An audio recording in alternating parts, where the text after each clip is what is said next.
Praise the Lord, my beautiful, blessed souls. Back with another word. This one is a good one as well. Good morning. This is Deuteronomy chapter 18. I'll be officially caught up. We're going to get into this one. This is a beautiful, beautiful one too. It makes a lot of sense that they come back to back.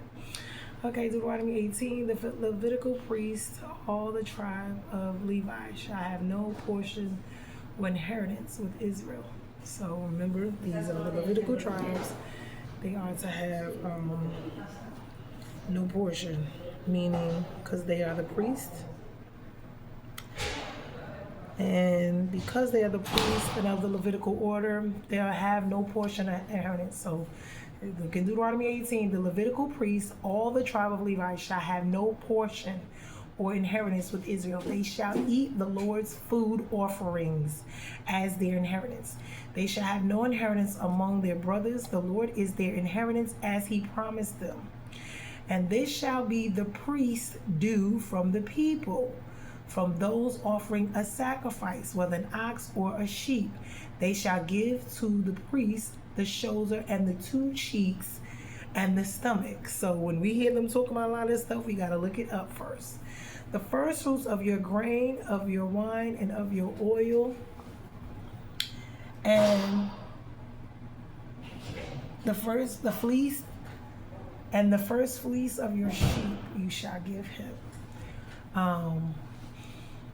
For the Lord your God has chosen him out of all your tribes to stand and minister in the name of the Lord, him and his sons for all the time. And if a Levite comes from any of your towns out of all Israel where he lives, and he may come when he desires to the place that the Lord will choose, and ministers in the name of the Lord his God, like all his fellow Levites, who shall stand and minister there before the Lord, then he may have equal portions to eat, besides what he receives from the sale of his patrimony. Now remember, these are different situations, because everyone keeps talking about this is that same stupid gnat that is still over here. And I need to turn this thing back on. Oh, can you close that door there? Because this thing keeps trying to mess up my video. I don't know why it keeps doing this. Anyway, it's a gnat, and I know it's nothing. I keep saying it keeps trying to mess up this video. I keep trying to do them.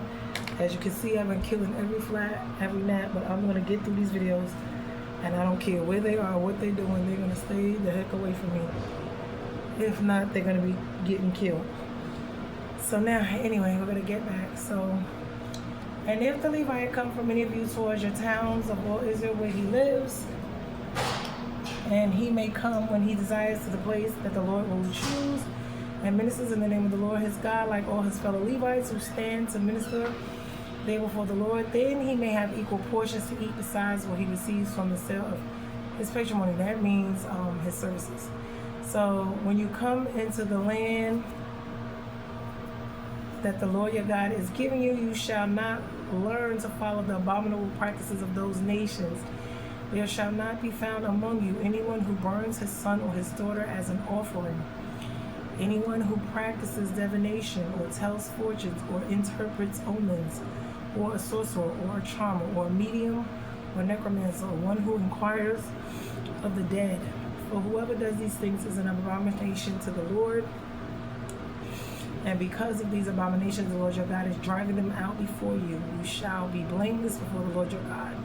For these nations which you are about to dispossess, listen to fortune tellers and to diviners. But as for you, the Lord your God has not allowed you to do this. So this is where these practices come in at. As we can see, they are abominations, so the death penalty is enforced because this is practicing other gods. It's how they practice and worship. Through idolatry, through worship, through killing of their children, sacrificing. We see what is going on now, sexually assaulting, human trafficking, all of these things, slavery. This is what this is about. The Lord your God will raise up for you a prophet like me from among you, from your brothers. It is him to you shall listen, just as you desired of the Lord your God at Horeb on the day of the assembly, when you said, let me not hear again the voice of the Lord my God, or see this great fire anymore, lest I die. And the Lord said to me, They are right in what they have spoken. I will raise up for them a prophet like you from among their brothers, and I will put my words in his mouth, and he shall speak to them all that I command him. And whoever will not listen to my words that he shall speak in my name, I myself will require it of him. But the prophet who presumes to speak a word in my name that I have not commanded him to speak, or who speaks in the name of other gods, that same prophet shall die. And if you say in your heart, how may we know the word that the Lord has not spoken? When a prophet speaks in the name of the Lord, if the word does not come to pass or come true, that is a word that the Lord has not spoken, the prophet has spoken it presumptuously, you need not be afraid of him.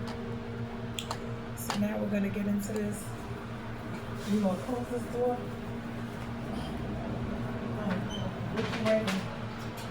I'm almost finished. Yeah, why? You need to come over here? Yeah. Okay, it's not time yet. We guys have still got some time. I wrote down everything. I already called for us, the metronome. Okay, Deuteronomy 18, in this chapter, the rights and revenues of the church are settled and the rules given concerning the Levites, administration and maintenance, the caution against idolatrous, abominable customs of the heathen. Is repeated. Remember, they're in these places where these other people practice these things. He just delivered them from Egypt from that.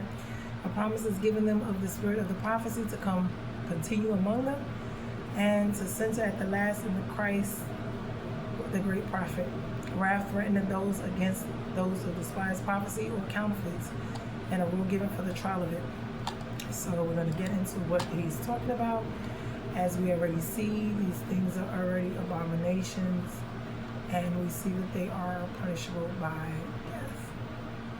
Okay, so Deuteronomy chapter 18, we're going to get into it. Here's a clear, rich, spiritual rooted summary of Deuteronomy 18 with the spiritual lineage of each section, how it connects backwards through the Old Testament and forward into the New. So we're going to look at it. The summary, it focuses on three major covenant roles. One, priests and Levites. God supported ministers, meaning now the prohibition of occultic practices, meaning God's people must not seek dark spiritual sources. 3, promise of a future prophet, the coming of the prophets like Moses. These form of a spiritual lineage stretching from Moses to the prophets, to Jesus Christ, and then to the church. That stupid thing did bite me, I think, right here. This is to protect the people, and that is because these false people come along, and as we saw before, Jim Jones and these different ones have allowed these people to kill themselves. We saw this in Waco, Texas, the massacre. Then these are the type of things they're talking about. That people who come pretending to be priests or God sent, and they are not, and they have the people doing all these abominations along with the child sacrifices and worshiping of these abominable practices. So as we can see, God is not in these things. He makes it clear we're not supposed to seek diviners. We're not supposed to do any of these things. When it comes to the priests and the Levites, God supports them and maintains them. The ministers, He supplies for them. And we're going to get into it, right? Because the Levites inherit, first of all, no inheritances because God is their inheritance. So these are who? The priests, the ministers. Okay, the patrimony, they get tithes, sacrifices, offerings, and first fruits, but that's just portions of it. Levites receive no land inheritance. The Lord Himself is their portion. They live from the offerings and service of the people. Now, people take this to mean a whole lot more than what they should, because as you can see, most of the stuff was food offerings, along with they got it after they were to for the widows and the homeless and all these other people that they were supposed to take care of the orphans and stuff like that. So any Levite who desires to serve at the sanctuary may do so and share equally in the priestly provisions. But like I said, a lot of these provisions were through the sacrifices, meaning food and other things. So this is what this is about. Spiritual lineage, meaning back with echoes Levi's calling to teach and guard God's word, meaning Deuteronomy 33, 8-10. It continues the pattern of sacred service established in Exodus and Leviticus.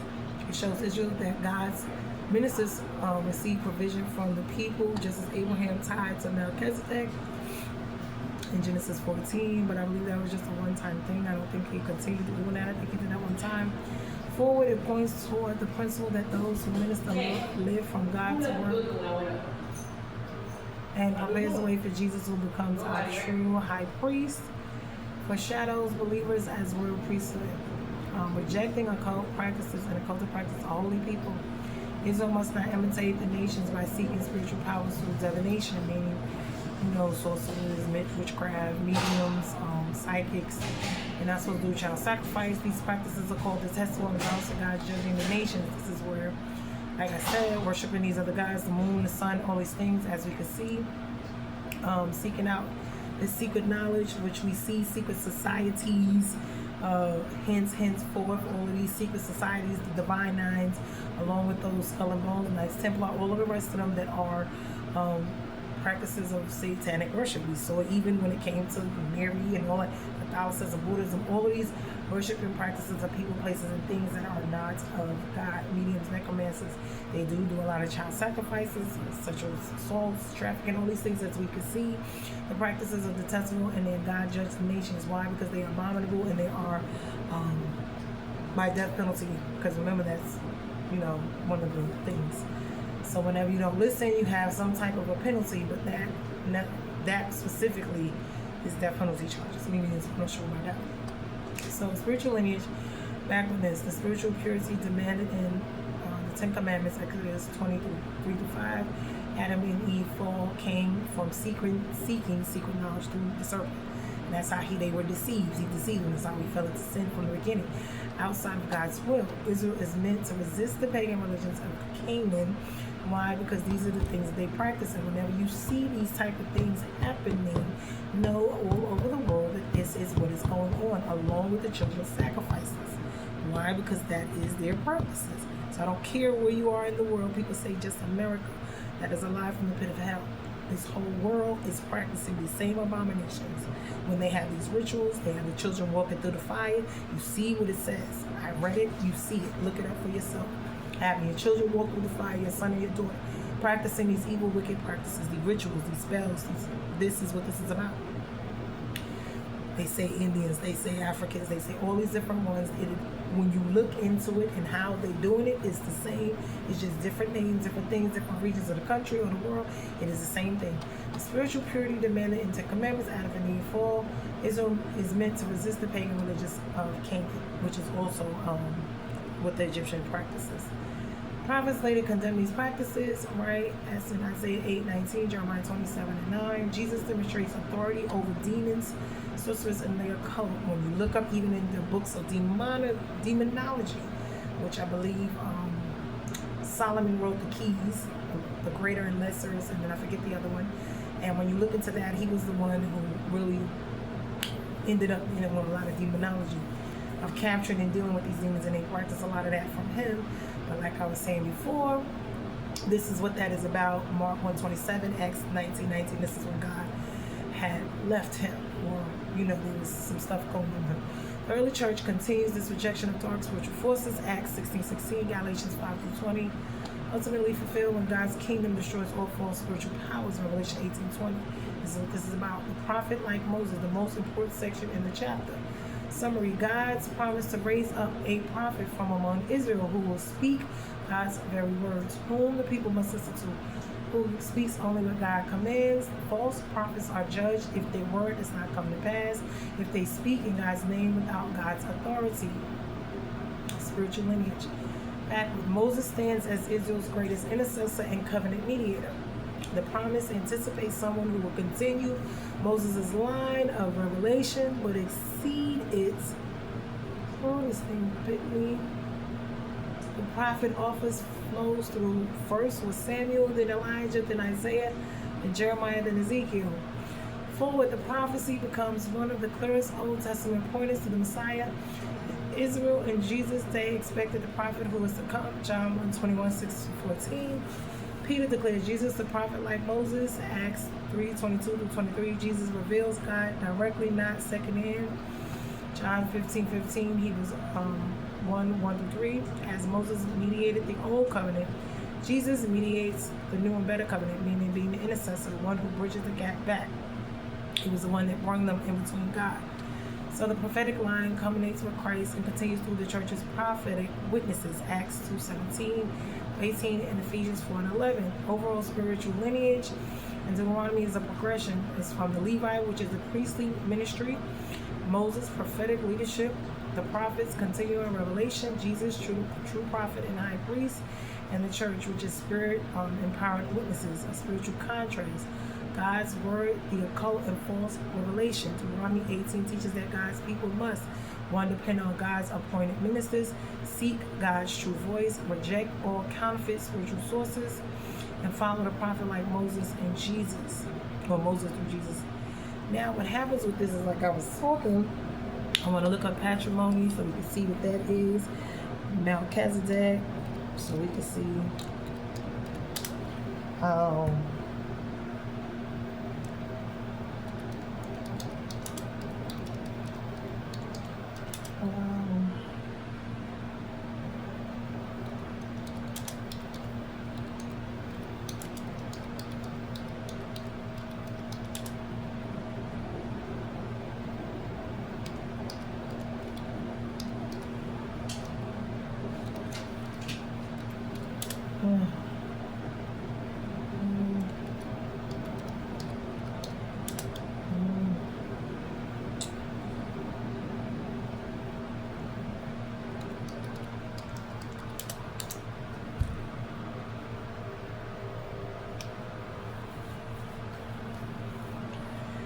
Okay, so now I looked up a lot of things because I wanted to see exactly, because I don't want to be all confused with this.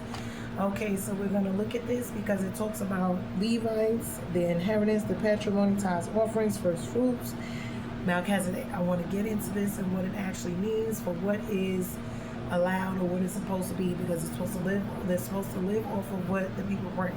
Okay, now I don't believe God wanted them to live the way that they live now, because as we can see, it's a lot of excess. We're not really seeing a whole lot of change in the world, but we are seeing them live these fanatically rich, extra crazy lifestyles that turns them away from God. It promotes pride and ego, haughtiness.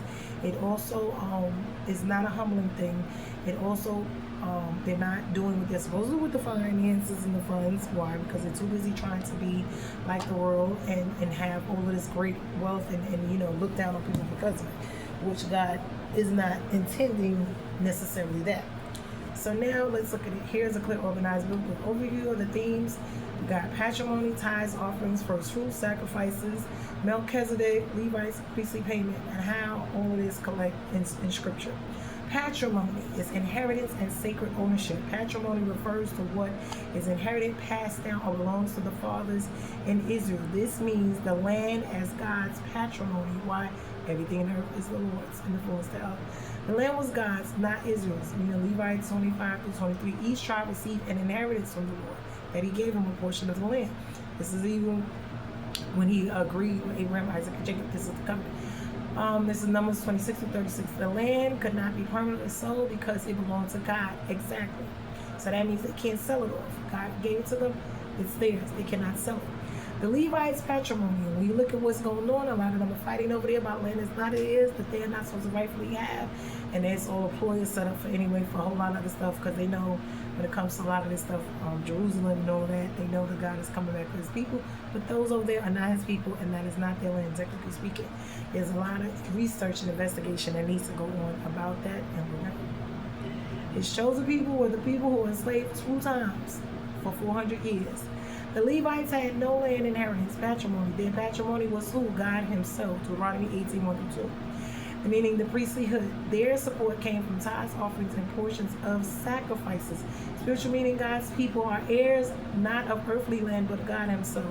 Romans 8:17. That is what the priestly line. Tithes, 10% portion set apart. There were multiple tithes in the Torah. The Levitical tithe, 10% for the priests. Israel gave 10% of produce, livestock to the Levites. Numbers 18:21-24. Levites then tithe 10% of that to the priests in Numbers 18:26-28. Okay, so now we see how this is going. Produce and livestock. Okay. The festival, second tithe, another 10% was eaten, right, during the worship feast. in Jerusalem. Deuteronomy 14:22-27. It created a culture of celebration, generosity, and remembrance. But remember, they were also supposed to do the duties in the household, meaning pertaining to the church, as well as for the poor, for the widows, all of these things, and the needy. They were supposed to be helping take care of them as well. Now, this is what is third part. The poor tithe every third year given to the Levites, foreigners, orphan and widows. Deuteronomy 14:28-29. Total system, some scholars see 20 to 23% yearly, not a single 10% rule. So this is what a lot of people preach and teach, but as we can see, not exactly what is right. 3. Offerings, general worship and gifts. Offerings were voluntary or required gifts beyond the tithe. Types include burnt offering, total surrender. Remember, these are the offerings he told them to give. Grain offering, gratitude and dedication. Peace offering, fellowship and thanksgiving. Sin and guilt offering, cleansing for forgiveness. Free will offerings, voluntary gifts. Offerings often provided food for the priests. So remember, he talked about money. This was food. Numbers 18:8-19. First fruits, the first and the best portion. The first fruits, produce of harvest belong to God. All right. Exodus 23:19. It acknowledged God as a source, owner, and provider. So you gave it back as a thankfulness, right? Given to the priest, Deuteronomy 18:4. Okay, symbolizes faith, giving before seeing the full harvest, testimony. New Testament, Christ is the first fruits of the resurrection. So now when we think about what's going on and Christ being the first fruits, they ask for the first fruits, Christ is the first fruits. So what's tithe and offering, and we see a lot of that was different because you ate some of it, you gave some of it. It was a lot as far as sacrifices and stuff like that. Then this is the leftovers of whatever they gave God that the priest would get, or whatever portion they was allowed to have. So there's a lot with this tithe and offering thing. Sacrifices, atonement, and covenant worship, because Melchizedek was just one-time thing. Remember, we don't see that repeated. Sacrifices, atonement, and covenant worship. Sacrifices include burnt offerings, total devotion, sin, guilt offerings for cleansing, peace offerings for fellowship meals, Passover lamb for covenant redemption, and day of atonement, national forgiveness in Leviticus 16. So the priests received portions such as the breast, the thigh from the peace offerings, skins of burnt offerings, grain offerings as bread. This is what their portion was. Sacrifices supply food, income, and honor for the priesthood. Okay. Melchizedek, the priest of God the Most High. Melchizedek appears in Genesis 14. His role, he was the king of Salem, Jerusalem. Priest of El Elyon, God Most High, receives a tithe from Abraham, blesses Abraham with bread and wine. Spiritual lineage, Psalms 110:4 prophesies a priest in the order of Melchizedek. Hebrews 5-7 calls Jesus the eternal Melchizedekian high priest, superior to Abraham, Levi, and the entire Levitical priesthood. But remember, that was given one time, meaning Jesus receives worship not by law, but by eternal priesthood. So this is an ongoing, forever thing with Christ. But that will be in the New Testament. We are still in the Old. Levites, priestly tribe without land. Levites served as priests. These were Aaron's sons, as gatekeepers, as musicians, as teachers of the law, as administrators of temple worship. Their livelihood came from tithes, offerings, first fruits, portions of the sacrifices. Cities given to them, 48 Levitical towns. They lived off of spiritual service, not land and not business. Did you hear that? Not land and not business. Did you hear that? Priestly payment, God's economic system for ministry. Priests were compensated by 1/10 of the Levite tithe, Numbers 18:26. First was Deuteronomy 18:4, portions of sacrifice, Levi 7, Numbers 18, dedicated items, Numbers 18:8-19. Redemption, silver, Numbers 18:14-16. Remember what all of those were. Those are sacrifices. So they were cattle, livestock, whatever it was. The birds, this, yeah. So, key principle, they live from what the people devoted to God. New Testament continuation. Paul teaches the same principle, meaning what? Those who preach the gospel should live from the gospel, 1 Corinthians 9:13-14. What does that mean? Those same burnt offerings, tithe and offerings.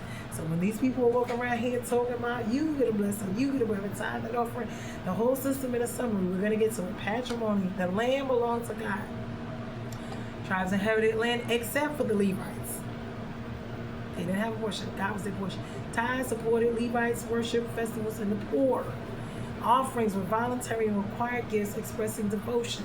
First fruits were the first and best portion given to God. Sacrifices, meaning worship and atonement, celebration, fed the priests. See that? Melchizedek, prototype of eternal priesthood, fulfillment by Jesus. And then the next one is the Levites, ministers provided through tithes, offerings, and sacrifices. Priestly payment, material support tied directly to spiritual service. So now, let me see.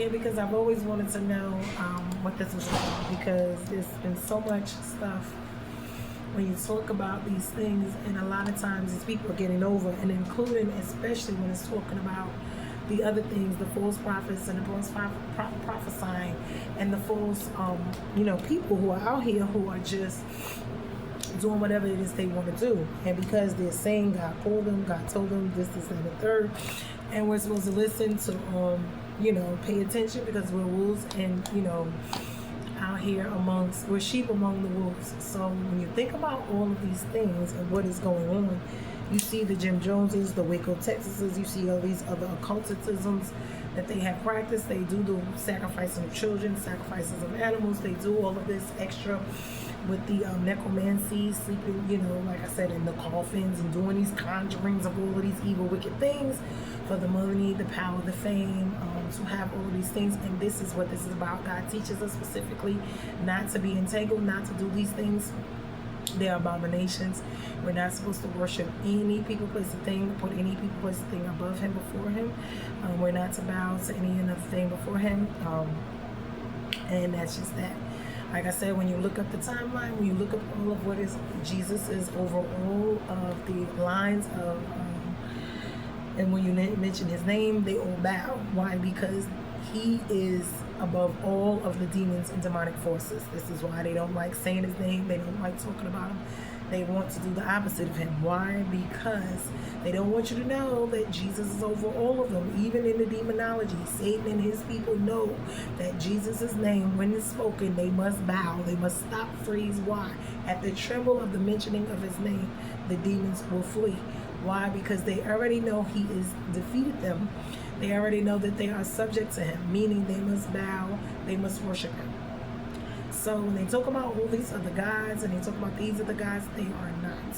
When you look up the demonology, you will see that at the highest hierarchy, it is the name of Jesus. So when I tell you this, you can look it up for yourself. Solomon himself did a whole bunch of work. And when he found himself in a lot of stuff that he shouldn't have been involved in, because God had already told him not to be seeking out these secret things, these necromancers, these diviners, these psychics, these magi's, the sorcerers, magicians, all of these, tarot card readers. They have the talismans, they have all these, even those rosary beads, all these type of things that they are using, cloaks, veils. They have the little what do you call them, the dream catchers, all of these type of things. I tell people when it comes to African, even when it comes to their art and their stuff that they keep in their houses, like headdresses and stuff, you don't know who they have been sacrificed to, worshipped to, and having them in your house, if they have spirits attached to them, because that's what they worship, you will find demonic presence, you will find sickness, disease, power, you will find strange things going on when you are also linked to these divine nine situations, and these other spiritual practice and cultists. Even when it comes to the Catholicism, we know that they also are wearers of those red shoes, and the red shoe people who sacrifice children and do the pizza gate, Frizzlegate situations. Yeah, Frizzlegate. So they do sacrifice children, okay, and that is the Catholicism, because we see the Pope wearing the red shoes, and we know what the Red Shoe Club represents. And when you look up the lineage of that, it has a lot of those same things, including the Olympics and all these other things, where they were tearing apart people in those stadiums, ripping them to shreds. When you look up the Olympics, the torches and what they stand for, how they have the lions, they would release them and have them ripped apart and torn apart, and all these type of demonic evil things. And this is their way of so-called, that's where you get the football and all these things, the Super Bowl, all of these things. When you look at sports, are also attached with these type of things. So when you look them up, you will see the actual when it comes to the origins of them. They are wrapped in a lot of demonic Satanism worship. And this is why God says for us not to be doing. Look at basketball, football, all of these things, the ball, the skin, the pig that is representing, I believe they said it was heads. Even with the Christmas tree, they said that the ornaments represent heads, especially back then of the enslaved people.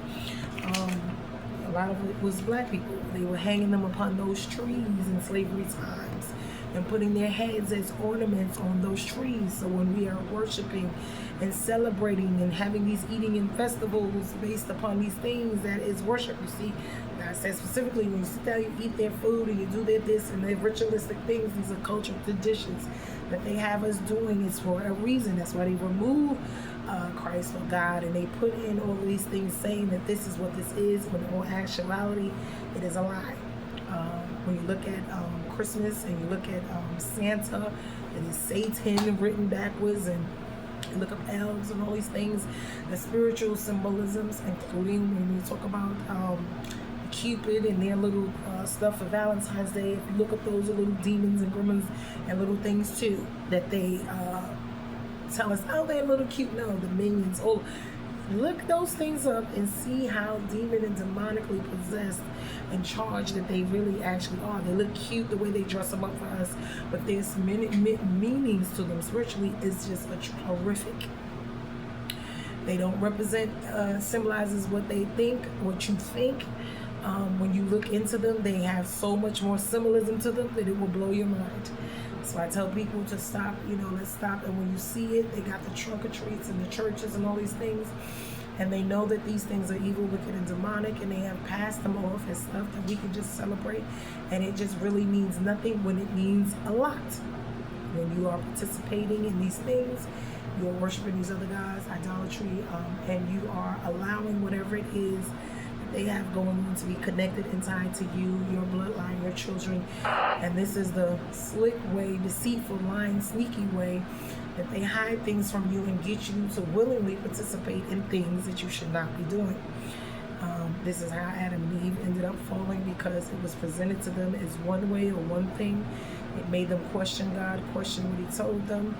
It was a lie, it was a deceit, and it was the trickery. So when we look at what goes on in this world, we must understand anything that they're giving us or asking us or wanting us to do, you must be questioning it. Because everything has symbolic meaning, just like they replaced, Resurrection Sunday with Easter. As they're worshiping Asherah, those are the bunnies and the eggs and fertility and the goddess and sex and all that stuff. It has nothing to do with Jesus Christ and his resurrection, his death, burial, and resurrection at all. But we see everywhere, all over, even in these churches, that they are practicing these things. A lot of us learn these things in the churches. And this is why God was talking about the prophets and the Levites and the ministers and all of these ones who are supposed to be teaching us against these things and not to be with these things. But see, culture, which they call it, which is actually Satan's way of tricking you into worshiping him and all of his abominations. This is what this is about. Because when we accept them and we go along to get along, this is what happened when God calls us to be ye separate and to not worship and bow these things, not to enact, meaning even the festivals. Remember, everything God did had some type of feast or festival. They are mimicking all of that, and this is the reason. This is why they have their own festivals and own feasts, and they do their own thing. Why? And the way that they worship is the way they worship, with feasts, with food. A lot of them eat people, they eat children. That's the way that they worship their God. Now, our God does not require us to do those type of things. Those are considered to be abominations, and this is why God is a fair and just God. Could you imagine being a child being sacrificed and told, oh, it's for this and for that? And you see how these ones, they talk about when the world's going to end. I remember 1999, he told us it was coming to an end then. And they keep with these fake false prophecies and all of these other things, and they say that God chose them, told them to come say these things, do these things, and God is not in them. And he said that do not listen to them. They are not of him. They're going to be responsible. They're going to be held accountable for what they have said and done. Their time is coming. Judgment is coming. Righteous justice, judgments, and vindication will be coming.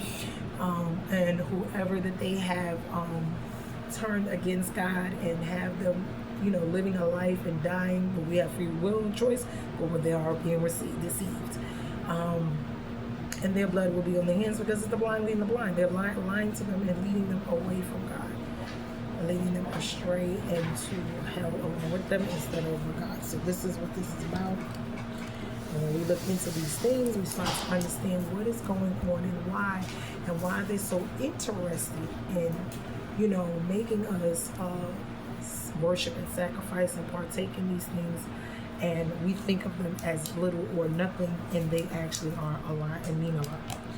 So, like I said, we look at Jim Jones, we look at Scientology, we're looking at the Mormons and all these different ones, even those what they call them, the Amish and the different ones who believe, when you look into them, there's a lot of sexual assault, Catholicism, even these preachers and pastors, or there's a lot of lesbianism or gayism or down lowism. When you look into these ones, and they're in these different secret societies, and they're with, backing these different politicians and all of these different things, and it has nothing to do with God on the surface. They're making you think it is, and it's not. And they're all worshiping these different people, places, and things, and these are all the ones who their ties are with Satan, who's for the devil. This is his kingdom and systems. This is how he do things, his webs, his networks of workers of sin, iniquity more than anything. Trespass, transgressions, which most of them eventually will know. If they didn't start out knowing, they will. And when they do finally find out, they'll be so far gone, they don't want to turn back. Why? Because now, they sacrificed, they done gave up, they done did this, and they don't want to turn back because they don't want to give up their fame, their beauty, their royalties, their money, their power that they have. And so this is what happens. So you see all throughout the world and all over in each country that they're banding together, and they've created this new network of they want one religion, which it already basically is, because there's only two places you can go, either darkness, Satan, or to heaven. And because they've already band together, because basically they're all the same, it's just they worship and practice in different types of ways, and their gods and goddesses are different. But when you look at all of the religions and you look them up, Hinduism, Buddhism, all these different ones, they are all basically Satan worship, Catholicism, all of them. So please, people, do your research. Find out for yourself who it is you're following, who it is you're listening to, whether it's music, whether it's radio, whether it's television, whatever is going on. Pay attention to the signs and the symbolisms, because they tell you and they allow you to see who they are part with. Because if they're with Tyler Perry and Oprah, and they're with all of these big names, and these people are doing all of these abominations, then there's some type of tie if they're working with these people. Don't think that their allegiances are not with these people. Why? Because for business practices and business purposes, in order for them to get to whom and what and where they are in life, they have to have some type of a tie in the spiritual world to do something in order for them to be benefited. We're not going to continue, whether it's a politician, Hollywood, whatever it is. We're not your favorite singer, dancer. We're not going to sit here and just say, oh, well, they're not. No, because there must be, at some point, you're going to have to either say or do something. Why do you think their children go missing, or something happens to them, or they die with these weird sicknesses and diseases, or they have them? This is why. At some point, they're going to have to sacrifice, give up, whether it's their children. That's why they say don't allow them to pass through the fire, all these things, divination. Why? Because you're going to have to give up something. You can't just sit here and there's no sacrifice. The sacrifices is so you can continue to get whatever it is you're seeking. If you're asking for something, you're going to the altar, you're presenting the sacrifice, whether it's you or it's something else, or whatever it is they're requiring for you to receive and get these things. This is what this is about. There's always an exchange, a reciprocity, and it's either for lesser value, more value. People may think it's more valuable, but it's a lot of times it's not, because at the end of the day, it's your soul. And your soul, first of all, your soul technically does not belong to you. It belongs to Christ, because he paid the price for it all. So when people are talking about selling their souls, they can, depending on what's going on, get it back. They must renounce. They must get away from it and turn and wholeheartedly give it all up, and all of its practices and ways. And God can save them. Jesus can save them. It's a lot of people who have said that they were in occultic practices and they turned and they're no longer doing these things. And we will know when Christ comes back, because he's coming for his own, the ones who are true, and he knows them and they know him. And it won't be about all of these outward appearances, and just because people have platforms and they're on podcasts and they're on TV and all these things, and they're saying that this, so they have big mega churches and all these flags and all this stuff that is going on, and they're saying that they are of God, and they actually are not, or they are doing the mixing and the splicing to make us think they are of God, and they have real allegiances and ties to who Lucifer, Satan, the devil. So outwardly they're appearing that way to us, but inwardly and behind closed doors, their allegiances is not with us, and you can tell by the lives that they live and what they have going on. And remember, even with the times, because God says even in the later times they will perform, things and do things, and you will see signs and wonders, and they will perform them just like they did in the time of Pharaoh. I'm getting finished now almost. In the time of Pharaoh with the signs and wonders, but it will be because they're using these abominable things, and that is what is allowing them to have these things. So just because you see and hear them doing certain things does not mean necessarily that God is with them. It just means that they may be using forces who do not, that are of Satan. So we must really be paying attention to whom and what we're doing and listening to. So I'm going to end this video here. Like I said, remember there are Jim Joneses in this world. There are people like Waco, Texas, and Scientology, all these different ones. Jehovah's Witnesses is another one. And they basically want you to be with them and serve them and their gods. And up until death, they will allow you to sacrifice yourself. But be not deceived. These wolves in sheep's clothing, they will send you straight to heaven. So be blessed, be opposed and not broken. And I'm going to let this one go.